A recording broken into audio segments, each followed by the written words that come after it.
Hey guys, so I thought I'll quickly go over our risk management series since I already uploaded trading psychology and trading system and strategy video. So I thought I'll quickly go over our risk management series. I mean, there isn't much slides I've made on risk management, but it doesn't mean that risk management is not important compared to trading psychology and the systems. For me, these three things are like a triangle. Okay, the triangle of trading, the pyramid of trading. You can't build a pyramid with just two, you know, layers. So for me, all of these three are equally important. Um, and if I have to put one thing on the top of the pyramid, it would probably be the psychology aspect, because it nearly covers half of the pyramid, maybe the first top, and the foundation would be the trading system and strategy and risk management, and the pyramids, two end points. So what is risk management? So for me, okay, from my perspective, risk management boils down to all about high probability trading. Okay, what I mean high probability trading is one is either trading with the trend and adding to its position. Okay, and the next thing is taking limited trade setups with good confirmation. Okay, this becomes high probability setups. Basically, if you take a trade with the 4-hour bias and you trade the whole 4-hour bias, or either capture 50 to 100 points or more, this becomes a high probability setup. These are some of the criterias for me how I assess a high probability setup. Okay,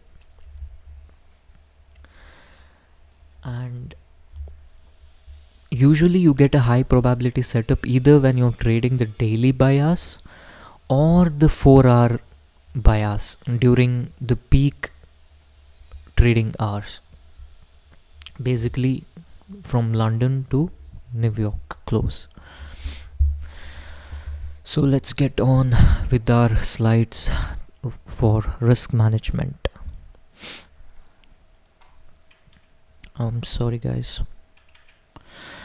Okay, so the first point when it comes to risk management is, as I said in our brief, is never trade without proper confirmation. Okay, higher time frame structure and strong confirmation at 15 minutes or 1 to 4 hour candle always dictates the direction, whether it's a minor trend within that 4 hour or the overall trend of the 4 hour.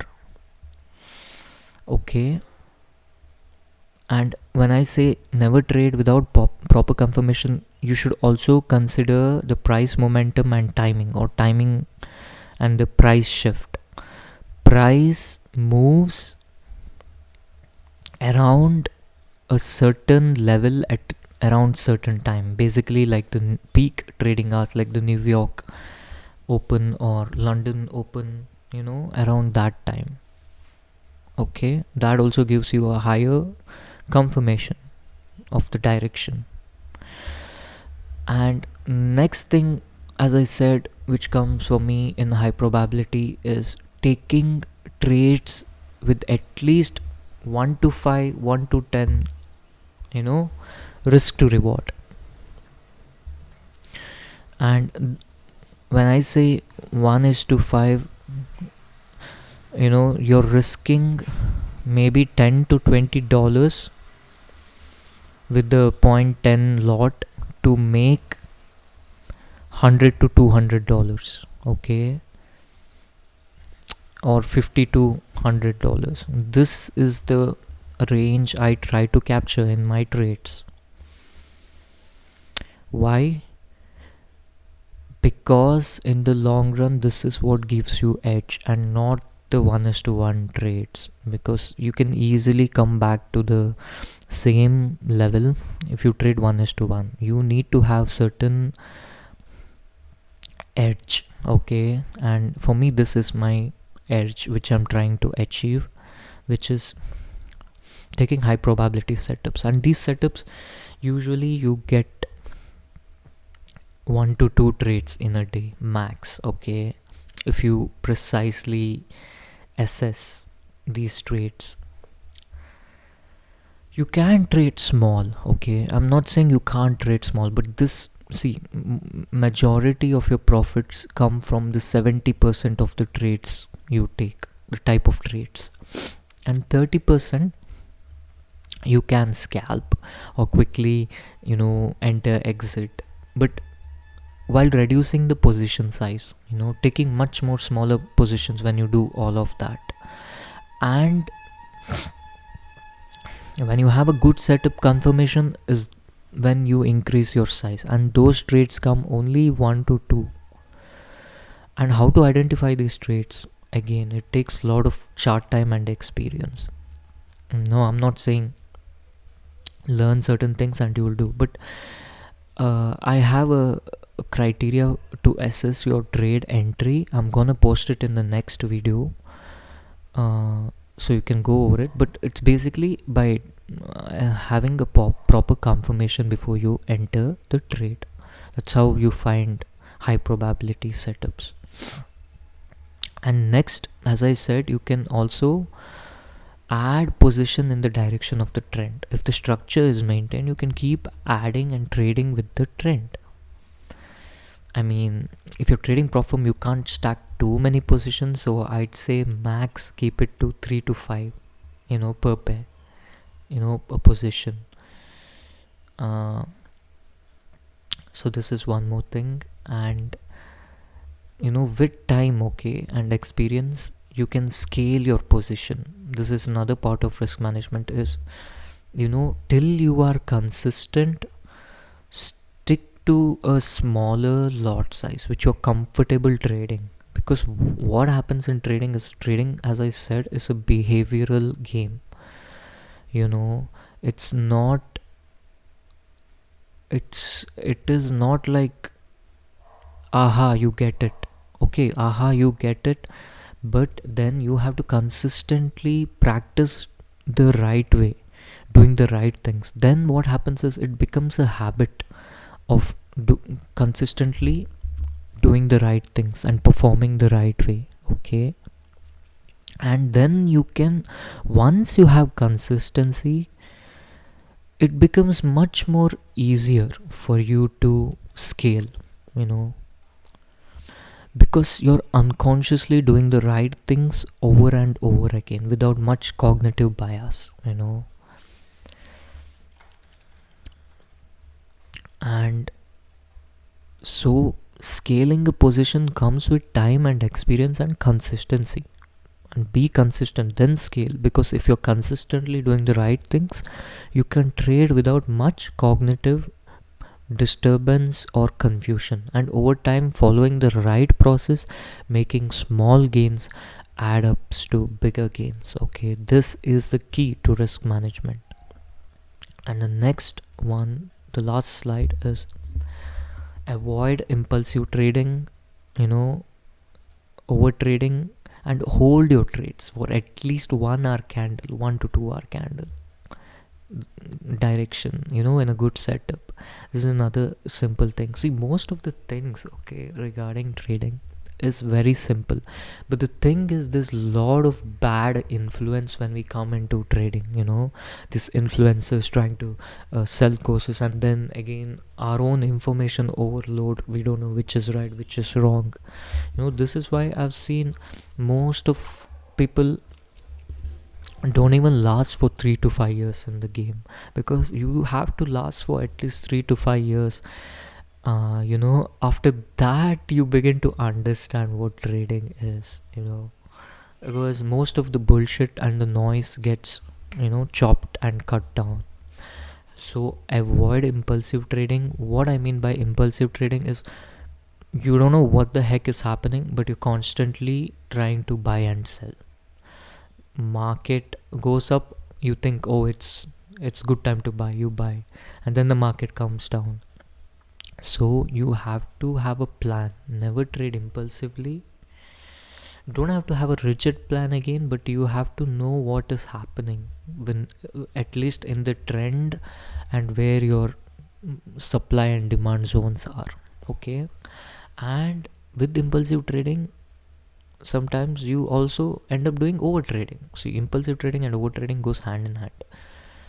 Oh, you think, oh, you got a good buy position somewhere, you just click buy without having proper confirmation, and the price goes up a bit, and then you're like selling, and then you think, oh, now the price is going to go down, you start selling.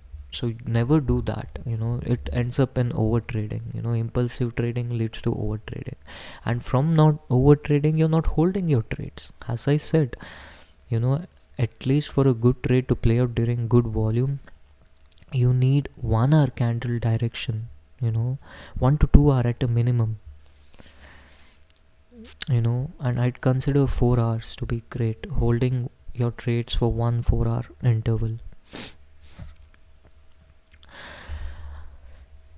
Next is consistently trade with the smaller position till you are profitable for a month. Okay, that creates a pattern and a habit. Then you can scale, maybe take 0.05 lot to 10 lot. Okay, and then 0.10 lot, and so on.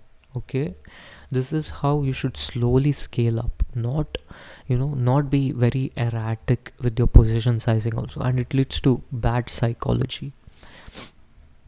It should be somewhere decent and consistent.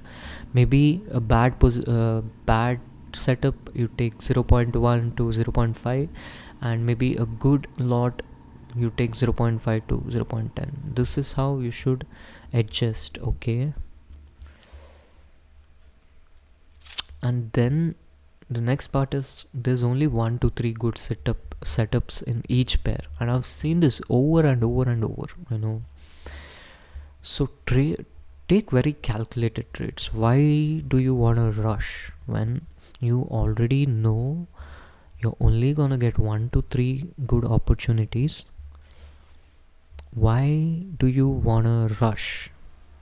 Even if you want to rush, let's say you got a good entry point, take 2 positions maybe. Okay, one, exit it at a short momentum move. At least you capture 50 points, close the trade. Okay, another one, what happens is price may bounce, let it bounce, hold the trade.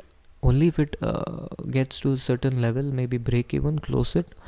Usually what happens is then trade goes in the direction of the trend. So now one trade you closed at a small profit, another one you're going to hold, maybe you're going to capture 100 to 200 points. This is the thinking you should have. This is also simple, and you're also not going to be missing out on bigger moves. Okay, so this is one of the ways you can manage your risk effectively. And the last point for me, risk management, as I said, is taking limited trades, high probability, and avoiding impulsive trading. When you do these things, risk is automatically managed.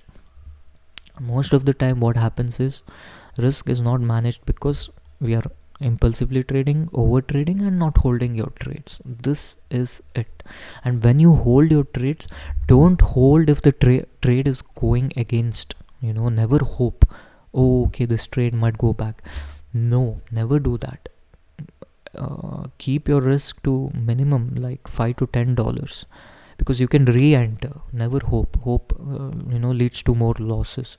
And another thing is, when you take a right trade, usually what happens is if it goes in your direction, it usually goes quickly, like the trade plays out.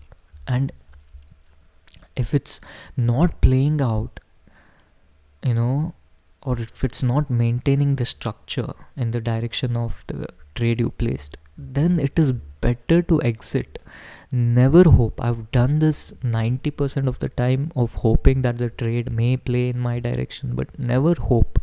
Trade what the market shows you, and after the market shows you what it shows you, take confirmation from the higher time frame. Okay, that's it. Keep things simple as possible. And this is my risk management series. And if you guys have any questions and queries, please ask me, let me know. I think I've gone over it comprehensively, theoretically, with my risk management scenario. And yeah, if I will make more videos regarding risk management, maybe break down things in much more precise way over time.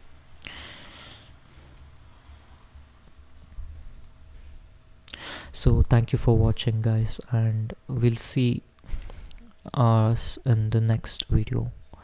Take care until then.